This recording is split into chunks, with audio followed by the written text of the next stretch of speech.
What is going on, guys? Welcome back to the channel. My name is Miguel. You're watching Miguel EDC, the channel where we talk everything EDC gear here. And today, that's right, we're doing another quick unboxing video for you guys. This one is interesting, kind of sort of gives me deja vu vibes. I feel like this box has been making its rounds through the Lefty EDC knife pass around. This is probably the third time. I think I got it originally from somebody, then I sent it out. You know, obviously I try to recycle as many boxes as I can if they're in good shape. And it seems like it's somehow made its way back to me, even though I wasn't the original person, and I can tell because of this Halloween tape that it has. So yeah, something a little bit crazy there. This one's coming to me via Work Knife Balance. Check out Work Knife Balance channel if you haven't already. He makes really good knife and EDC content. Of course, check out Lefty EDC as well. He you know, really appreciate the opportunity to be part of his YouTubers knife pass around group, right? So check out his content as well. We are going to be digging into this guy and doing the honors. We have the Arcform Theory, and this one is a premium folder here, right? Titanium scales, frame lock. We have an M390 blade, all kind of blacked out aesthetics. Been really having fun carrying this one. The unboxing video for that one is gonna be in the channel at the end. I'll leave a card for it at the end of the video, or you can just look it up, Arcform Theory Miguel EDC, and check that video out. This one is a really good one. I'm carrying it for obviously review purposes. The review video for this knife is gonna be coming up here soon. Of course, this knife and every other knife that you see in this video, guys, is gonna be linked down below in the description and in the pinned comments as well. Right, it does help out the channel if you use those links, but that is entirely up to you. And that being said, we're gonna go ahead and open this thing here. Best course of action, I think, is a nice little cut right here at the top. Let's open cut away from me instead of towards me. That's the safest way to do so. All right, let's do the same here, right? I don't know, I wanna put it at an angle here. Like this one, I completely did it backwards because I cut towards me. But yeah, this box just feels like deja vu, because again, I have seen this particular box with this tape before. I don't know why. It's bringing back memories. So we got some peanuts right here, some with a smiley face. Look at that Easter egg right there. And let's see. Let's go ahead and get this thing open here. Get the peanuts out of the way. All right, and do we have one knife? Is it one knife? Is it two knives? Is it a bajillion knives? I don't know. Holy smokes. Yeah, this one is quite the mail call, I'll tell you that. There's feels like three knives in here. Holy smokes. Three, oh, just kidding. Huh? See? We have a CMB knife here, and we have a Kansept knife. Let's check out this next knife here. This one is the CMB made knives. I believe this one is the TMB. T as in Tom, N as in Nancy, B as in boy. Let's go ahead and get into it here. It looks like we have a pouch. All right, nice pouch, zipper pouch here. Opening up the zipper here, right? There is the knife, and a nice little plastic. And we have a nice wiping cloth, which is also branded. Right, if you can see the CMB logo there. All right, kind of matching orange. Nice little cushiony inside, and of course the silica gel as well. Go ahead and get this out of frame here, and there is the knife. All right, attention, you are buying a knife. Keep away from children. That's always important, guys. Just a little, you know, public service announcement right there. Make sure to keep your sharp objects away from your kids. That being said, check this thing out. All right, so we have what feels like G10 going on. So G10 scales. We have a Hydra design. All right, that's what it says right here, printed on the pocket clip. Hell Hydra, right? If you're a Marvel fan, you know what I'm talking about. Yeah, so it is reversible, right? We have a nice little cutout section right there for the pocket clip for lefties, which is good. It looks like this one is a button lock, and that is one proud button. Check that out. It does raise quite a bit. Right, it's a little bit on the tall side of things. Right, nice little tension to it with the spring there. It is a flipper open as well. And I'm surprised there are no thumb studs, right, for, you know, thumb deployment or reverse flick on this one. But let's go ahead and get this thing open here, shall we? Here we go. I'm gonna use the flipper. Bam. All right, check this thing out. So give it a nice little wipe right here so the camera can do it justice.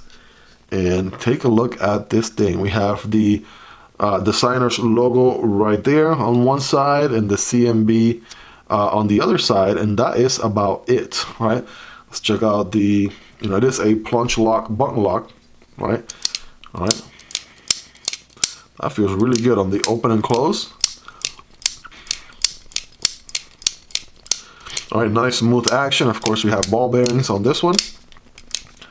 Boom, that flipper definitely smacks right there. And let's check out the ergonomics, right? So as you know, I have average hands, not the biggest of hands, not the smallest of hands. And so with the standard grip right here, all right, I did notice something, right? So I'll come back to that in a second. So with the standard grip right here, nice and comfortable, right? It feels good. The pocket clip is like maybe like an 8.5 out of 10. Right. What I noticed in here is that, I mentioned earlier the button lock is pretty, the button itself is pretty proud, right? It definitely out there. And so I'm noticing that if you were to put just enough pressure with your thumb, you could disengage it, right? You're looking at a knife that is completely disengaged right there. And that's only because, see, there's a mark on the side of my thumb. If I put enough pressure on it with my thumb, I could disengage it. Now, it really depends on how hard you kind of grip the knife. If you're conscious of that, then you'll know not to do that. But typically in most cases, what other companies do is they make a nice little cutout section right here.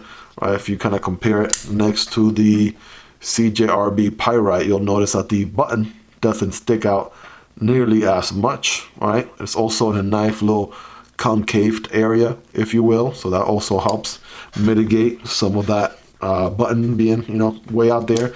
So that's something to keep in mind. What about for lefties, right? So if you're a lefty, there you go. See, if you're a lefty, it's not an issue at all because your thumb is on this side, the button is nice and free on the other side, so there's no issues whatsoever. There is no forward choke option on this knife. It will be very uncomfortable to do so, right, because of the flipper tab. So yeah, pretty safe to say it's good for lefties. For righties, you just have to be careful, be mindful, right? You do have to push the button a significant amount, but you are able to do so. So that is something that I'm noticing right off the bat. Aside from that, I'm noticing the liners are nice and tucked in, right? Recessed liners, from what I see. Again, I can't really stress this enough. The action is pretty smooth. Really good action, right? Back and forth. Same with the flipper, right? Since that plunge lock is acting as the detent, that's what you got going on here.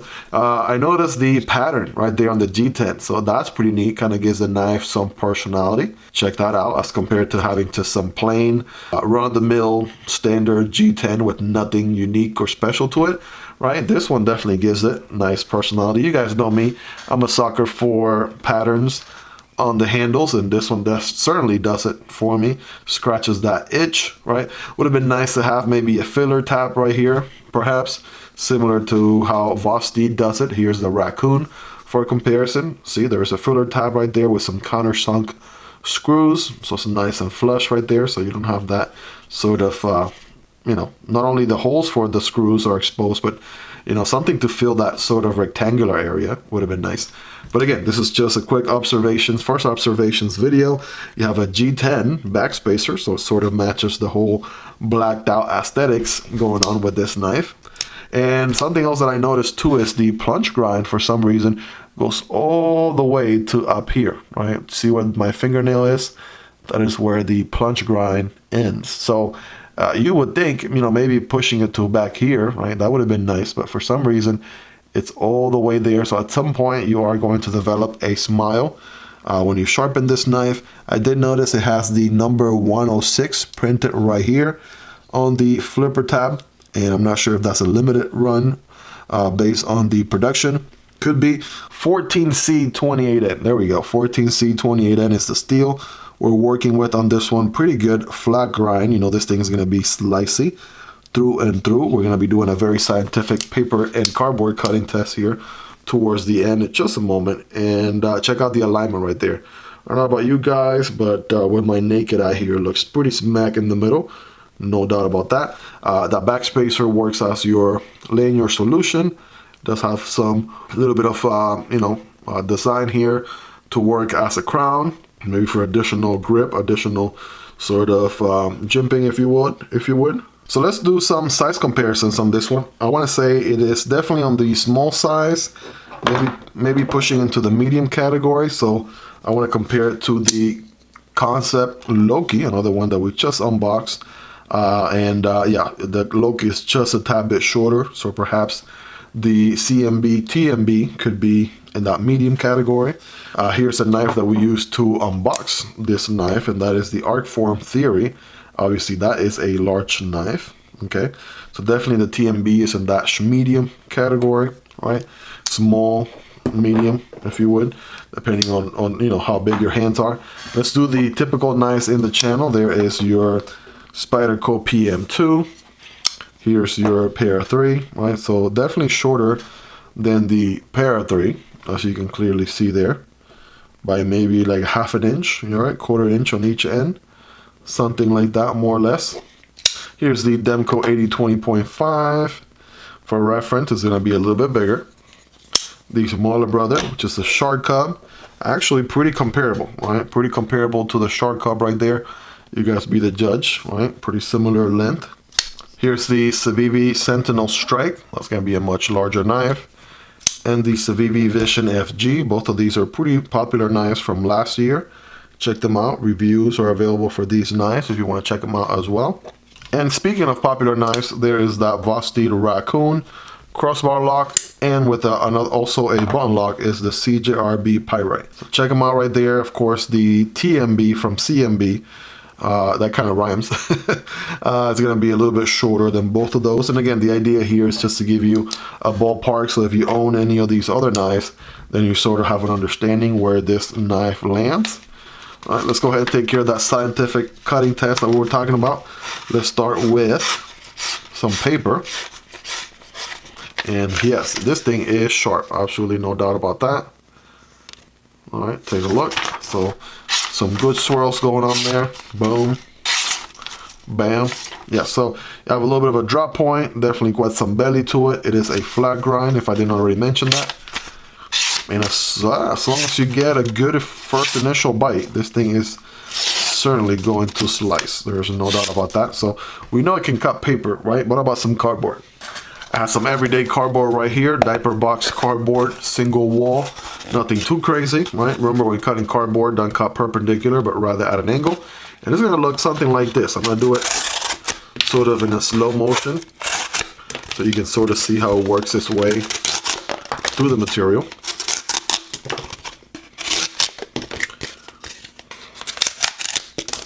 All right, there you have it. Yeah, definitely a very slicey one. Check that out. And there is a coat going on this one. Not entirely sure if it is a DLC or PVD coating, but I would expect something along those lines. Again, check out the link down below for details, all right, on knife specs and stuff like that. But yeah, 14C28N is already corrosion resistant, so it being coated in black, it definitely also helps even more, right? The whole corrosion protection, if you would. So, and also to note is this is not a brand new knife out of the box. It obviously has seen its fair share of use, right, from the knife pass around. So definitely make sure to rate it in the comments for me on a scale from 1 through 10. How sharp is this guy? Does it need a strut? I personally don't think so, but I'm curious to see what you guys think about it. Let me know in the comments. So I want to say I noticed there's a little bit of jimping right there on the spine of the blade, right? Other than that, you could do a little pinch grip if you would, if you wanted to, right? It has a very pokey tip right there, right? Which is going to be good for, you know, obviously puncturing tasks, thrusting, anything related to using that tip for any sort of specific X-Acto knife style cuts, if you would, right? That belly is going to come handy. Also, if you're doing any tabletop cutting tasks as well. I mean, all around a pretty, you know, well-rounded knife.